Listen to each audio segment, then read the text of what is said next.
You are listening to the World Extreme Medicine podcast.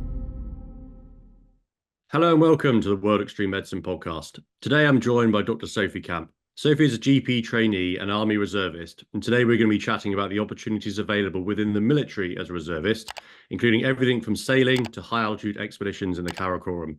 Welcome to the podcast, Sophie. Thanks, Marcus. Great to have you on, and I'm really excited about some of the stuff you've done and what you can tell us about your roles in the military and how to use a reservist career to one's advantage. Do you maybe want to take us all the way back to when you first were interested in the military? What made you join, and at what level were you when you joined then? I suspect a far lower rank than you are now. Yeah, definitely. So I'd never done anything military before. I'd always been an outdoorsy kind of person. And my dad was part of a climbing club. We were always outdoors and in the mountains growing up. And when I joined uni, I did biomedical science before medicine. So I was at Sheffield doing that, and in the Freshers' Fair, and they have all the stands, and I love signing up to everything and anything.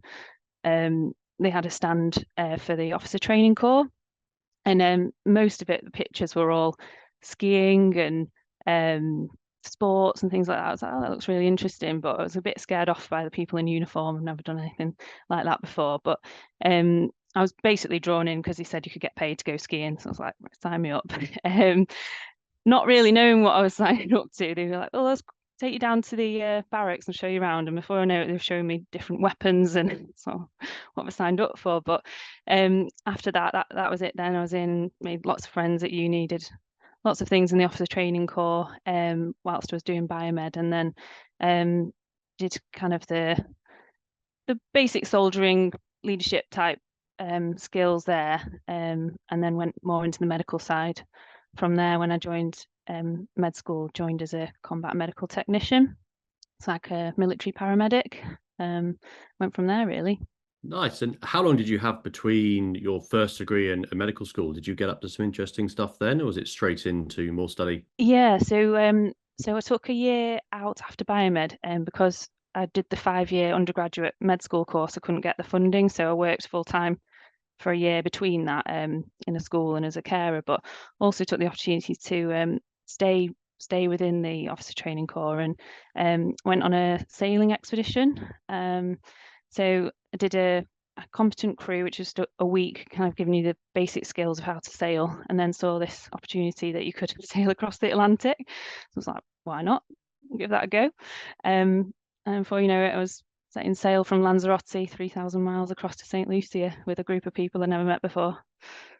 Fantastic. And sailing the Atlantic, someone who's never sailed, has always perversely appealed. I think it's one of those great expeditions or trips that kind of everyone should aspire to do. What was it? Yeah, what was it like? Interesting. So I think because I was early 20s, so quite naive. Didn't realise how remote and isolated you really are. So when you're 2,000 miles across the Atlantic, there's no helicopter evacuation that can come to you. So if you have any injuries, that's it. It's your crew on board that have to deal with it, and the scope for injuries is absolutely huge. If the bottom of a sail comes over, it can decapitate someone essentially, which has happened. And having all these, you hear of these dramas of blue whales taking the keel off the bottom of the boat and capsizing, and all of this is going through your head when you're on the helm at 4 a.m. just looking at a compass for 4 hours. So yeah, it was an amazing experience. I wouldn't do it again, but I'm really glad I've done it, and I would recommend it to anybody. It was more of a social experience as well, a social experiment, should I say. There was a couple of soldiers on there that probably didn't want to be there. Maybe the unit wanted to get rid of them for a couple of months and sent them on the way, and ended up kind of not pulling the weight on the watches and getting into a Barney and having a fist up at 3 a.m. and one threatened to jump off the boat, and all those kind of things that as in your early 20s don't really know how to deal with. But so yes, it's those soft skills trying to manage that I wouldn't have really expected. Fascinating. Makes me think back to the first podcast I actually recorded with a friend and colleague, Dr. Jordan, who does a lot of sailing medicine. I don't think he had any stories of punch-ups to recall, but he did have lots of weird and wonderful injuries as well. Well, that sounds certainly pretty challenging and a fascinating thing to do in your year off. And then you went on to med school, and were you involved early on in, we're going to talk about some pretty cool stuff you've done in expedition, wilderness medicine. When did that kind of come into your thinking? Yeah, so the military offer lots of different courses and expeditions, or what they call adventure training. So anything outdoorsy that puts you out your comfort zone, essentially. And that's with their aim of you managing how you feel in those situations and then translating it either into a military or your civilian jobs as well. So there's a platform you can apply, and I just applied for everything really in my summers that I had off med school. I did a summer mountaineering kind of foundation course, and then you work your way up to mountain leader that I did, navigation courses, Nordic skiing, gliding, doing loop-the-loops in a glider, parachuting, skiing. I'd always wanted to become a ski instructor and do the classic kind of ski season, but didn't manage to have the time. So managed to work my way up as an instructor through the military through that. Fascinating. And in amongst all of the fun skiing, endless AT sports and trips, what kind of commitment did you have to provide through medical school to the reserves? What kind of real training, if you will, were you also doing alongside those trips?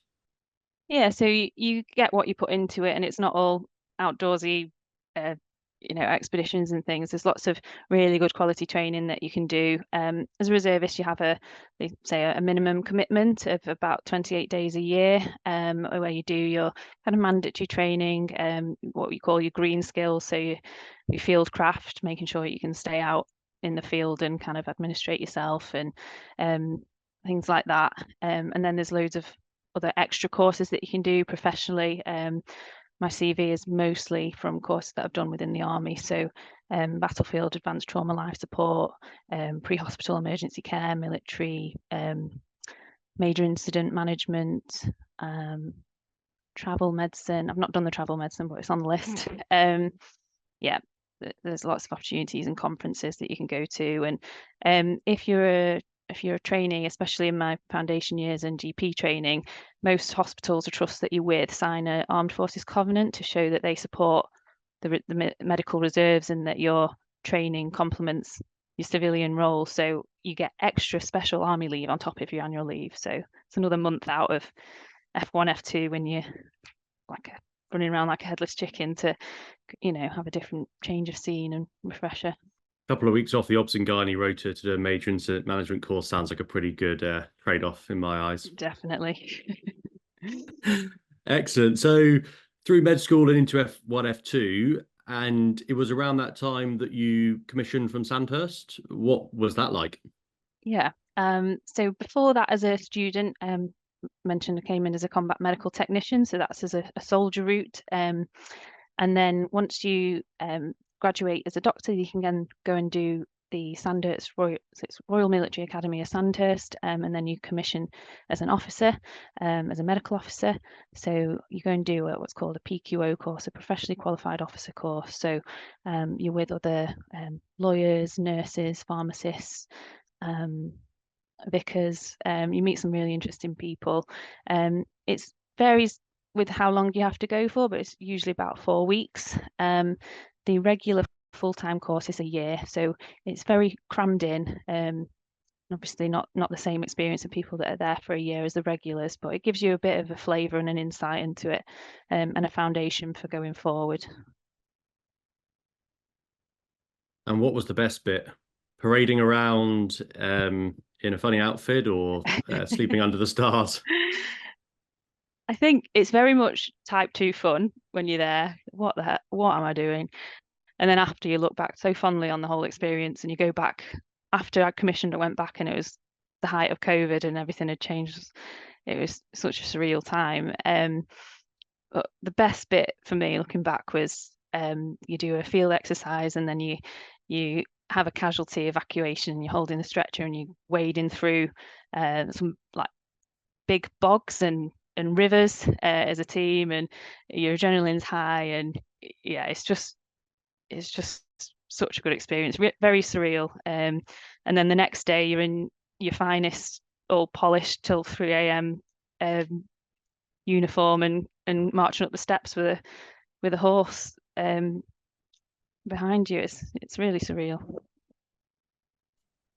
Sounds fascinating, and certainly somewhere I think lots of people will have kind of an image from documentaries and various things over the years. Certainly, when I was at medical school in my final couple of years, a few of my friends were either thinking about or ended up going to Sandhurst, and I recall some very fun alcohol-filled evenings as they passed out, which were brilliant.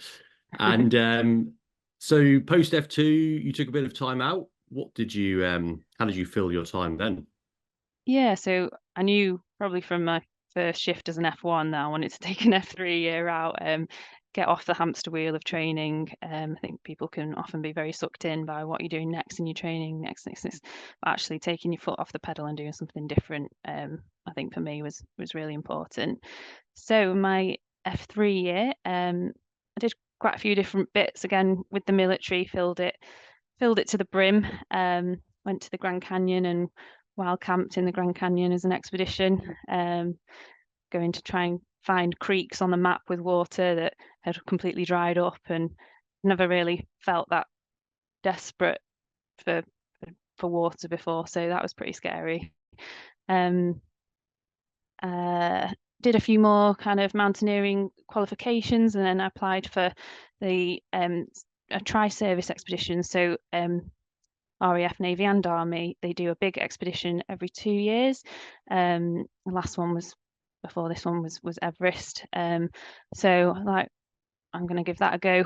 So I applied for, there was a main team that were hoping to summit Broad Peak, which is one of the 14 8,000 meter peaks in Pakistan, Karakoram, Himalayas, and I applied for the development team, so trekking team going through, not to summit, but go to K2 base camp and then go over a high pass as well, which was very remote and high altitude. So applied for that, which then led me on to lots more training weeks of winter mountaineering in Scotland, and also 2 weeks in the Alps, doing more crevasse training, rescues. Absolutely incredible training.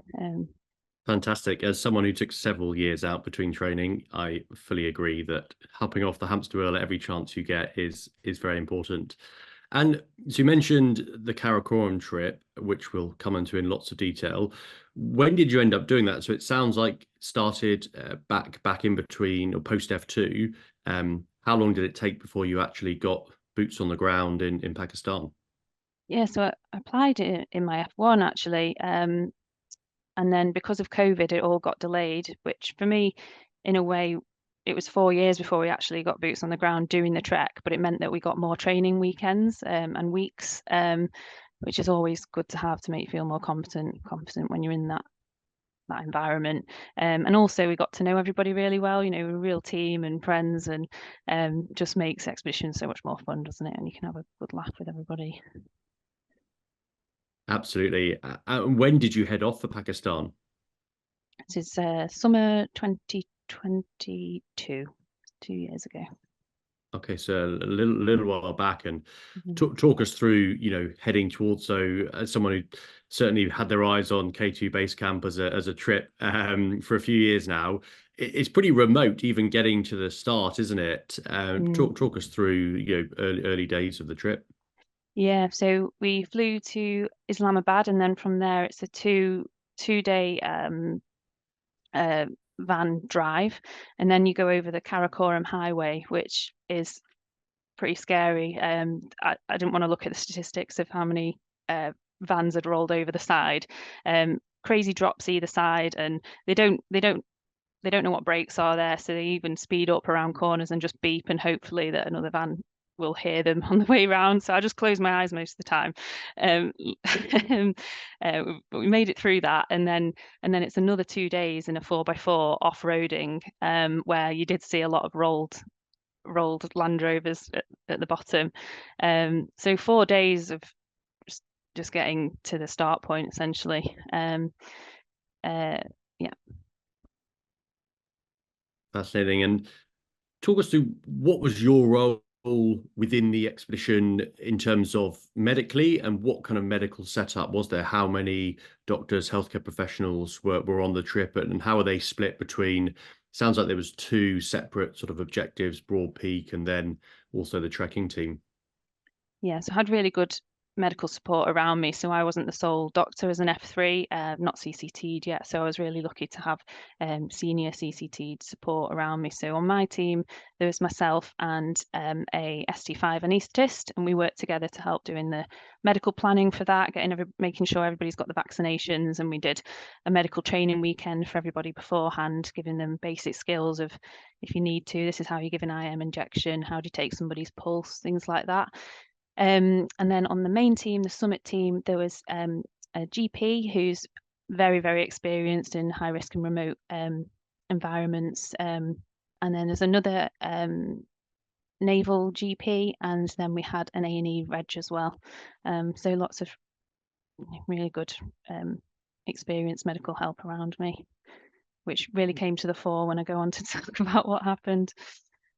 Yeah, it sounds like probably the most well-equipped medically or well-staffed medical expedition you hear about. That sounds great. And yeah, for those people that don't know, there was lots medically happened. Do you want to talk us through kind of how things progressed day by day, and what will ultimately happened higher up?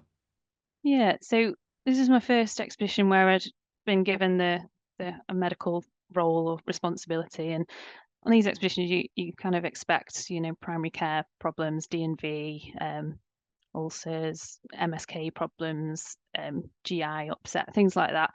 But actually on this expedition, there was a series of unfortunate events, really. So one of the main team tragically lost his life. So we, as a team, had to deal with that. And then 2 days later, we were climbing the big pass that I mentioned, the Gondogora La, that goes up to 5,600 meters. The camp before that, you have to climb it overnight, so that when you descending the other side, it's not been in the sun all day to reduce the avalanche risk. However, the night before we were meant to leave at 11 p.m., there was 3 people with very severe D&V. So much so it was one of the team leaders, who is a physical training instructor. He's really fit, and he was crawling, no energy. However, we had to make a decision whether we stay there for the night or try and attempt this pass. Unfortunately, the porters had left with all our shelter, food, all our kit, so we couldn't really run the risk of staying where we were because we had no shelter. So we had to contemplate trying to get these 3 people over this pass when they couldn't even walk. And it was it was a real challenge. We had to stop a lot, make sure that other people weren't getting hypothermic, because it was 2 a.m. at 5,600 meters. Gave a shot of dexamethasone, which really helped him get over, and we managed to get to the top of this pass. However, it was a lot slower than we'd anticipated, which then meant we were descending the other side a lot later in the day than we'd have hoped, which then meant as we were descending, we heard this huge noise of rockfall, hundreds and hundreds of rocks size of pianos coming down, and unfortunately it hit 2 of our team. One was hit on the head, who was right next to me, had a head injury, but neurologically was okay, just had concussion. And the other chap was in his early 20s. He was hit by quite a large rock and had a blunt injury on his side, and was really hemodynamically unstable. He was quite a way away from me, so I wasn't aware of this at this point. Thankfully, he had the doctor right next to him, the anaesthetist who administered care to him, and I had this other casualty. So the team leader had asked Sophie, you need to get her off the mountain. So I took her down the mountain, kind of down this very consequential side of the mountain with crevasses and scree type ground, which was really easy to slip on. She was still quite confused. Managed to get down into this kind of valley area when we then heard another big crash and looked above, and there was this huge slab avalanche coming down, and it was too big to go either side of it. So we just had to kind of hide behind a rock and hope that it didn't cover us. And I don't know, the gods were with us that day, because it stopped just it covered us, but it didn't bury us or anything, and we carried on. So that was quite a adrenaline fueled day. You used the term adrenaline fueled. I was about to say it sounds absolutely terrifying. I mean, those sound like the sort of things that PTSD it causes PTSD. I mean, how bad was it? I mean, was it something that your training was able to prepare you for, and you were able to slot into that kind of medical mode of I need to do ABC, or yeah, talk us through your emotions. I Yeah. mean, I can't think of many things more terrifying than a rock fall, multiple injuries, and then seeing an avalanche sort of fast approaching. Yeah. So I think the training definitely did help. So the 4 years of training in a mountainous environment, it was really challenging when we went to the French Alps. We did some quite exhausting and risky days. So I think just having an understanding and awareness in a mountainous environment definitely helped, because I knew when we were going down, although I'd not been to that area, I was trying to get down a casualty. I wasn't even thinking about myself. I was making sure that she was safe, but I also knew that, I've had this training. I know how to get over this crevasse area. So that definitely helped. From a medical point of view, again, I never thought I'd ever be in that situation, but when you're at work and you're doing night shifts and you're on call and you go to these acute scenarios, you do just get on with it, or you do the best you can, don't you? And it's only until you get home where you really think about what happened. You don't have time at the time, do you, to really reflect on it. I think it was similar here. I was just in this mode of, this is what we need to do. The team around me, again, we're all military. We've all had that basic training of keeping each other safe, and again, I think it was a mix of all that, where we all just came together. No one complained. We had the morale, kept the morale in, even in those situations. We still managed to have a sense of humor and a laugh, despite the adversity of it all. So I think it was a mix of it all, thrown in with some adrenaline because we'd not slept. Yeah, sounds like some amazing leadership and team dynamics there to keep morale up in what sounds incredibly challenging. So you're descending this post avalanche crevasse ridden pass. How long were you on your feet there for, evacuating the casualties, and where were you heading? What was the what was the ultimate destination? Yeah, so we had another campsite that was probably about a 7-hour walk away. And then after that, we had another 3 days of trekking to get to civilization, essentially the first part of civilization. You mentioned how remote it really was. I've never been to anywhere that's remote. So communications was a real issue for us. We had a satellite phone that didn't work. So we had no ways of communicating where we were. So between those two casualties, the other one that was still high up on the mountain, we had to have a runner with a piece of paper with a handover on it, running 8 hours between at altitude.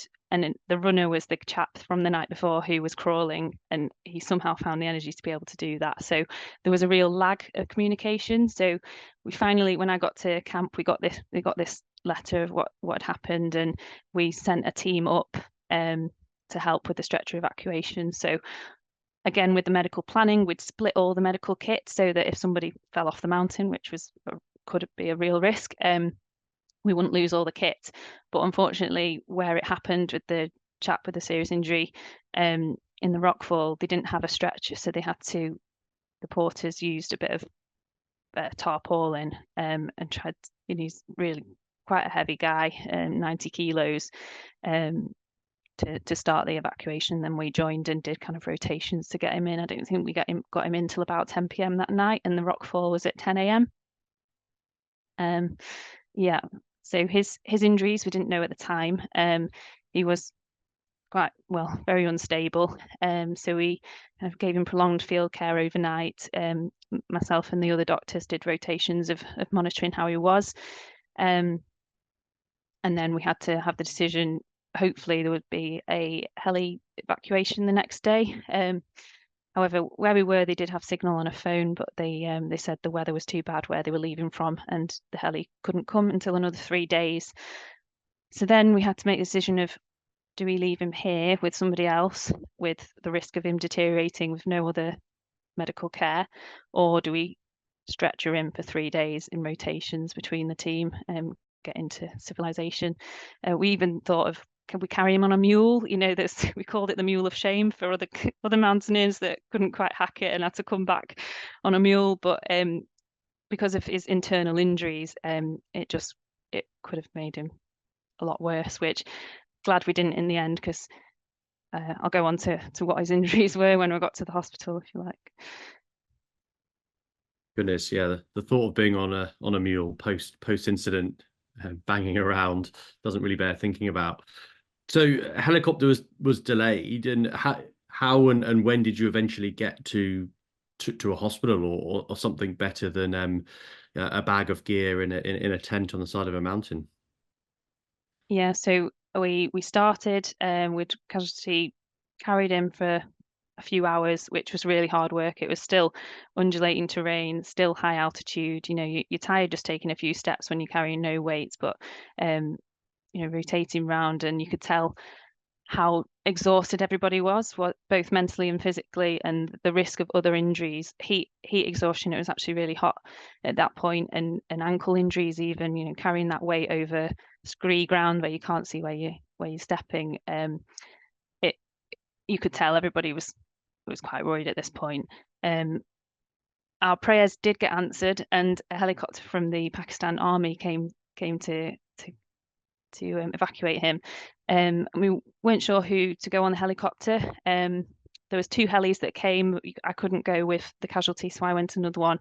It was who we had the meeting the night before, who wants to go with him. So the decision was that I would go, which was pretty exciting. Never been in a helicopter before. Again, huge imposter syndrome. It's like, I am the least qualified here, and I'm going in a heli taking this casualty. Like, what is happening? But obviously they needed another doctor to stay with the team. They still got 2 more days of trekking, and also the other doctor had been very exhausted by what he had to deal with the day before. So I had slightly a bit more energy, I guess. So I went in a helicopter, which was exciting. Yeah, someone who got their first helicopter ride in the Himalayas earlier this year as well. I share that. Fantastic way to see the mountains, even if it's in less than ideal. I had only a dislocated shoulder, so far less serious than what you were dealing with. And how long were you in the helicopter? And where did it take you to? Yeah, so it took us to a military hospital in Skardu. So that's the last mountain city in Pakistan. However, it was a district general. It didn't have any specialist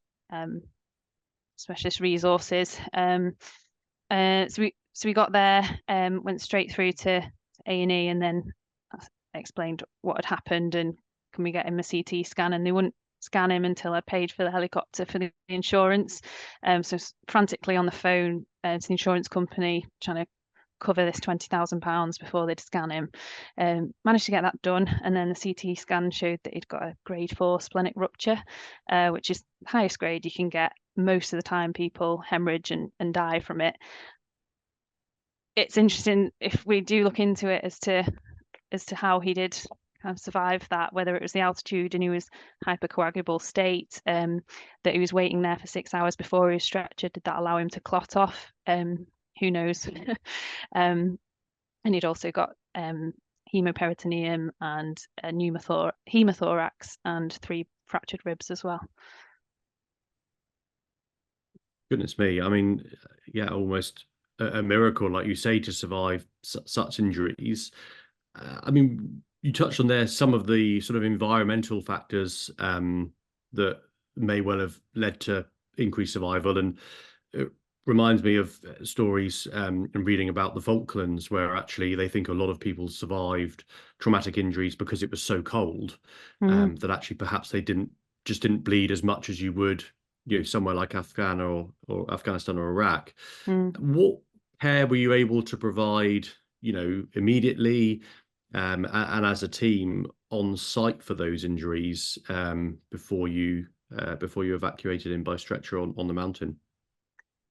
So we were able to give, so we had some fentanyl, we were able to give him. Before that, we tried Penthrox, but because of his rib injuries and thoracic injuries, he wasn't really able to inhale that very well, so it didn't have much of an effect.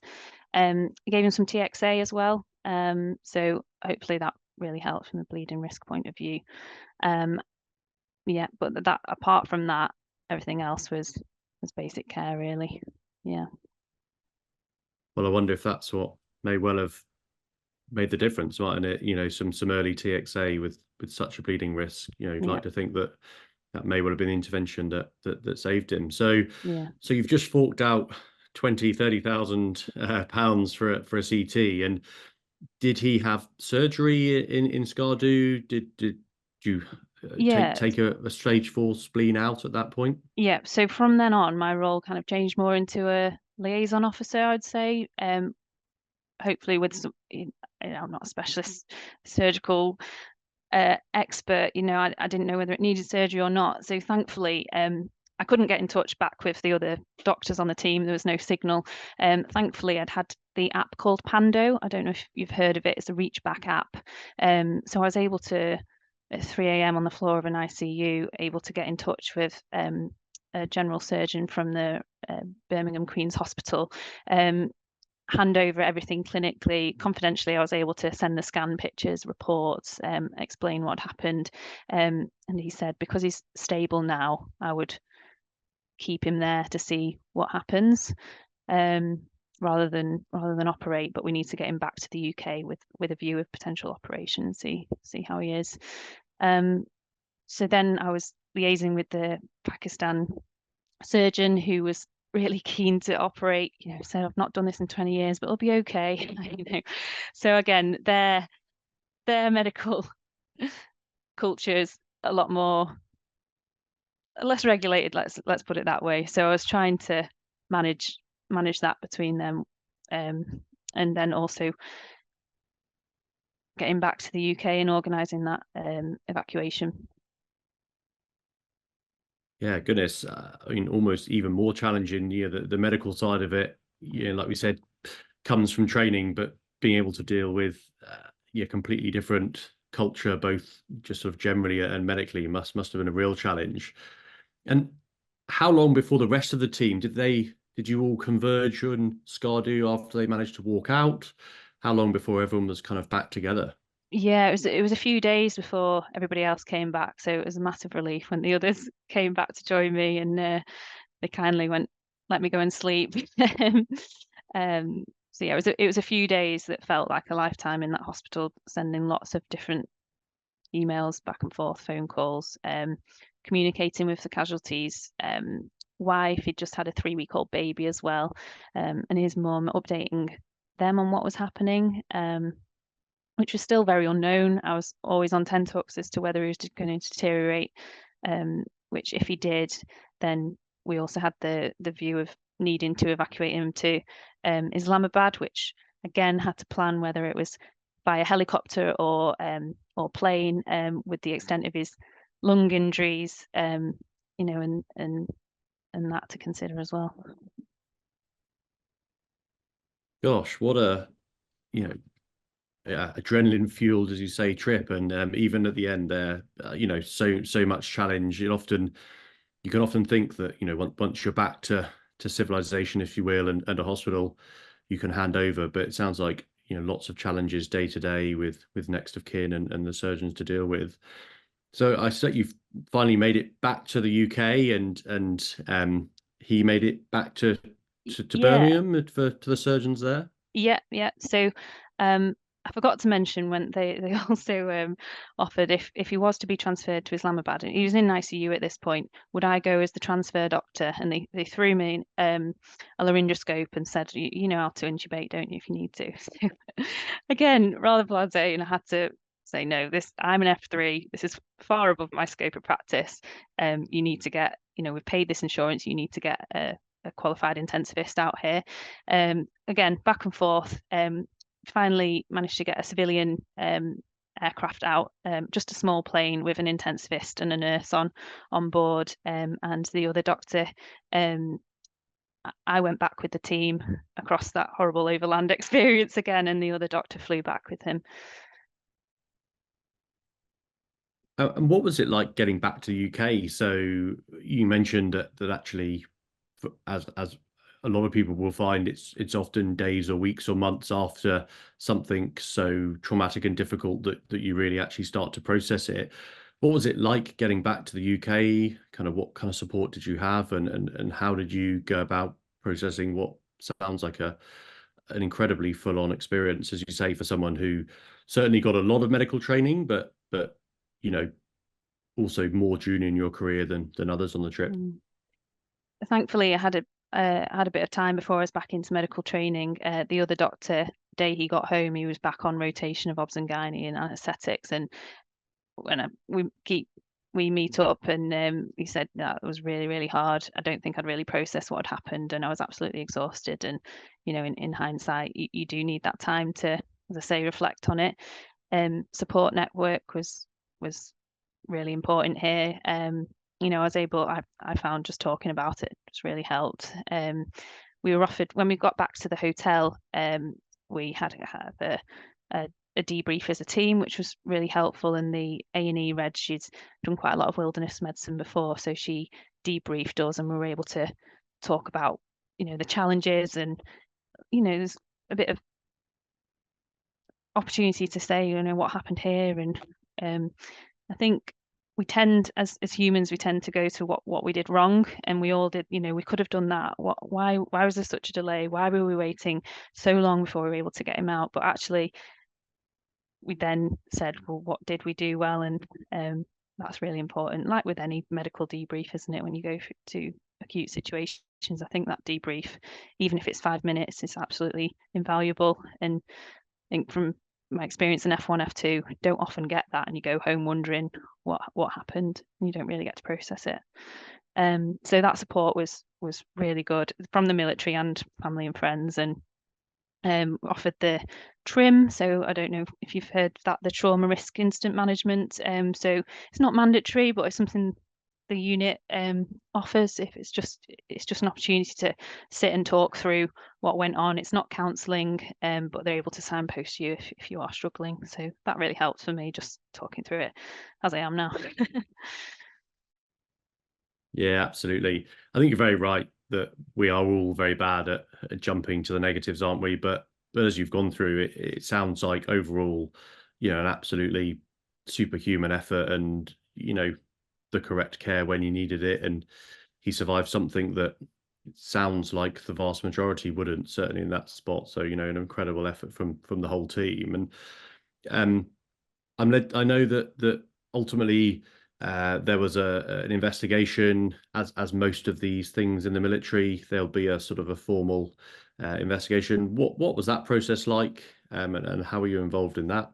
Yeah. Again, any inquiry or investigation, it kind of fills you with a bit of dread. As a medical practitioner, you're always worried about litigation, and but actually it was a really good experience, and I hope that if going forward I ever am in another inquiry or anything, that has helped give me the experience of what to expect. So it wasn't in any way way of identifying blame. It was just what happened, and what lessons can be learned from it going forward, for the military. With they recognize the benefit of adventure training, and anything that they can do to improve that in the future.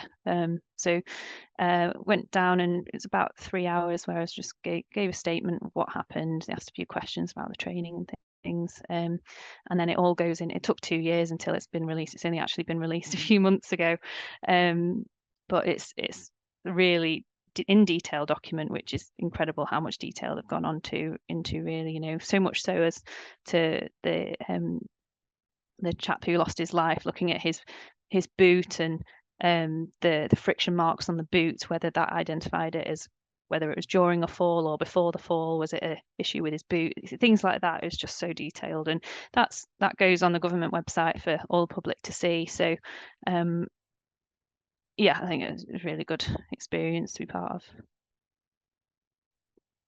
Sounds you know, a real anomaly in the, if you think of the sort of extreme wilderness expedition medicine world, there can't be many trips or expeditions in decades that really receive that kind of inquiry. Do you think there would be a benefit to that being sort of a more formal debriefing post, expeditions, or, sounds like you found the process valuable. Yeah, I think it takes a lot of resources to do such a service inquiry. As you say, it took 2 years before it was released. So yeah, thankfully these incidents don't happen frequently, but when they do, the military do take it very seriously and look at it very thoroughly. So yeah, I think we were most concerned, are they going to pull adventure training? They just, right, it's too risky, let's stop it. But if anything, it's highlighted, some of those things, most of those things we couldn't control. You go into these areas in the mountains, they can throw anything at you. It's the training, your preparation that you do as to how to adapt to that and react to it. So yeah, I think essentially, don't know what to say. Yeah, no, absolutely. I mean, I think, yeah, most organizations probably don't have 2 years worth of resources today to put towards an investigation. But and reassuring, I suppose, the military, of any organization in the UK or the world probably has a slightly healthier relationship with risk at the extreme end than most. And I do remember someone telling me once that we've recently had some large NATO exercises where you've one of the biggest NATO exercises in decades, in Europe, and actually the planning for that assumes that, unfortunately, probably a couple of lives will be lost across the entire NATO training force, because when you're doing dangerous things, even in training, people will unfortunately be involved in RTCs, or things will fall on them, or things will explode, and I suppose it's that realization that you do everything you can to make it safe, like you guys did with 4 years of training. Yeah, But if you're going to do dangerous things in places, unfortunately, sad things happen. definitely, and that's why we do it. If it was not risky, it would be boring, wouldn't it? So it is the risk are you willing to take? Yeah, absolutely. And so you came back from that. You said you had some time off and then went into GP training. Is that right?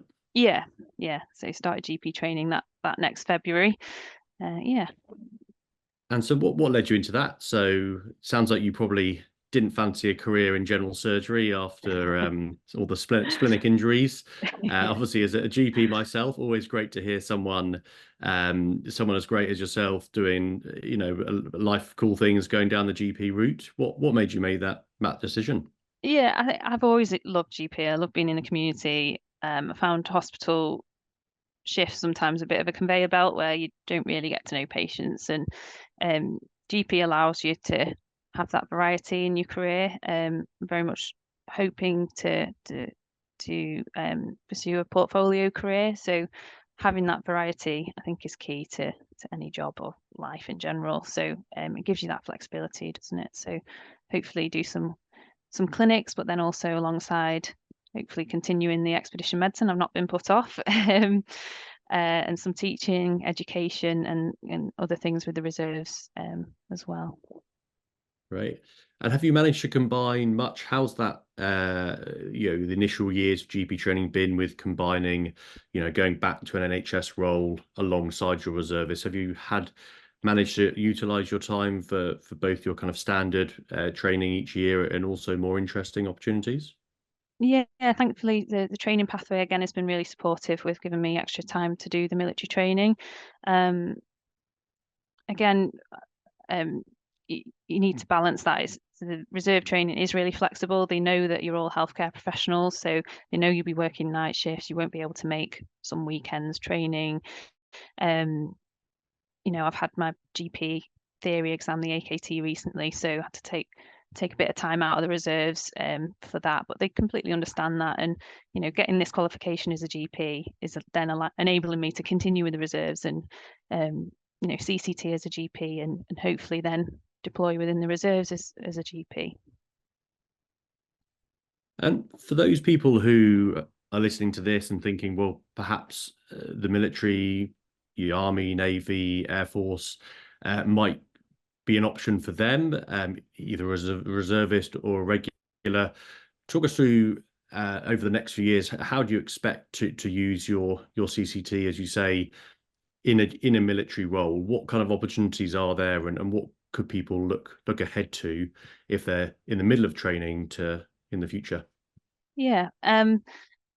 So I've mentioned there's so many opportunities, and then once a CCT, as it stands at the moment, I can't deploy as a trainee, so I have to wait till a CCT, and then there's like with everything, there's a WhatsApp kind of group for military reservist GPs, and there's constant what we call TRAWS opportunities going on there.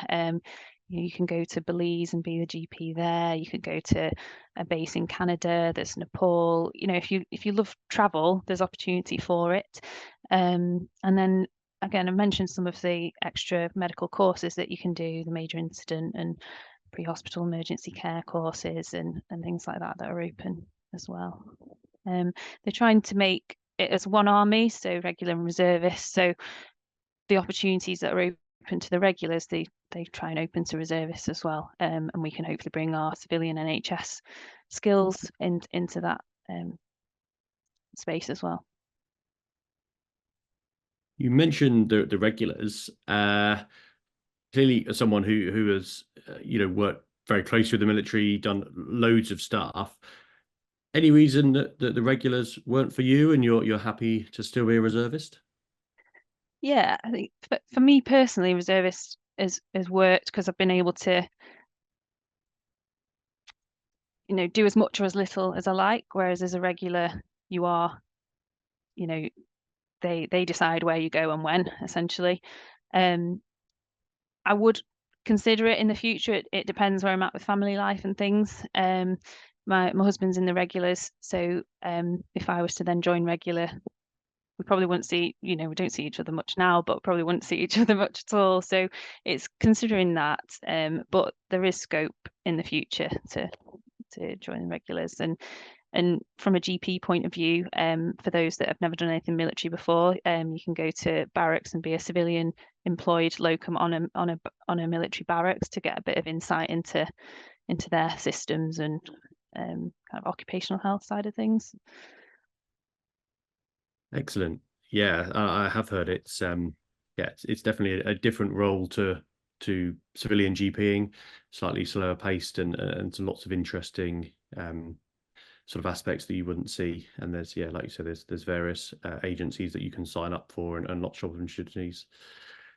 So medical work and things aside, what other big fun plans have you got coming up over the next few years? Yeah, so as part of my GP training, I've just applied for a career break. As I mentioned, he's on deployment at the moment, been away for 6 months. So when he gets back, I was like, have some time together, do a Europe trip in the camper van, hopefully go to the Swiss Alps again, do a bit of mountaineering, scope for a ski mountaineering trip to Chile potentially over the summer, and then back into GP training after that. But thankfully, again, you don't ask, you don't get, do you? My GP training scheme has been so supportive. You just put a little bit of a statement together, and you don't really need a justification of any crisis or anything like that. You know, and as long as you can kind of justify why you need that time, they've just added those extra 8 weeks onto the end of my ST3. So it's actually been quite straightforward, which I didn't expect. That is remarkably straightforward. Having been through the process a couple of years before, I'm not sure any of the local GP trainers here would have signed off on my career break to go and do some fantastic traveling. Where are you training, in case anyone is looking ahead to GP training and fancies moving somewhere supportive and Macclesfield. Yeah, Macclesfield, excellent. So I yeah, should suspect Macclesfield will receive a flood of yeah, applications over the next couple of years from people yeah. wanting Like, to do something a bit more flexible. Fantastic. And so, I mean, it's been a really fascinating chat and, really interesting to hear about what sounds like a, medically incredibly complex and challenging expedition and everything that went along with it. What kind of advice would you have for someone early in their career or even, middle of GP training like yourself who wanted to go take up some of those opportunities that you have had and use the military reserves as a way to explore the world and develop some more skills? yeah, I don't want it to seem like a recruitment strategy or, hard sell, but the military has given me the most experience, the most amazing life experience that I could have ever wished for. So I would say just take the opportunity, give it a go. You can always leave whenever you want if it's not for you, but it can open lots of doors. And don't be afraid, as I say, to take your foot off the training wheel and just get some extra experiences. In the long run, a year out doing something different is nothing in the grand scheme of things, and you'll be working in the NHS for decades. Absolutely. So I expect the army will be siphoning you some money for the sales pitch in the next few days. Yeah, I said a really fascinating chat. Thanks so much for joining us. It's been really interesting to hear about how you've made the most of it and some of the opportunities. And certainly have to get you back on in the next couple of years and find out what you've been doing. And in the meantime, have a fantastic trip around Europe. Thanks very much, Marcus. Brilliant. Thanks for joining us, Sophie. Take care. Thanks for listening to the episode. Please feel free to rate, review, and subscribe on whichever platform you're listening to. Please also head over to the World Extreme Medicine website where you can find more engaging content on extreme medicine webinars and indeed the collection of courses from our global network, including humanitarian, disaster relief, expedition, space, military, tactical, and performance medicine. Thanks again.